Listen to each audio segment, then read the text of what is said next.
Enak. Enak tenan kanggo.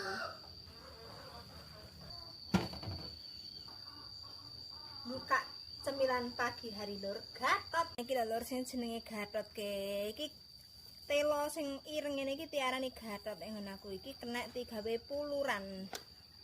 Dikrawu karo kambil.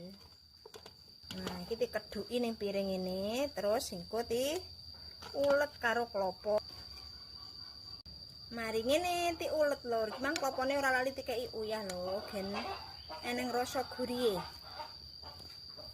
Nah, iki wis dadi panganan mewah ala lambene wong desa kaya aku.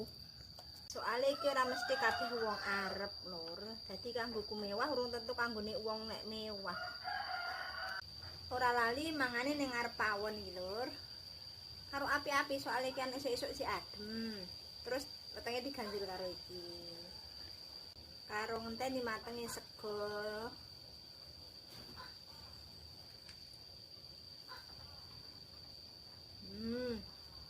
Ireng tekan jero-jerone tapi rasanya enak. Iki rasanya iki kenil-kenil nang lur. Ulen kenil-kenil.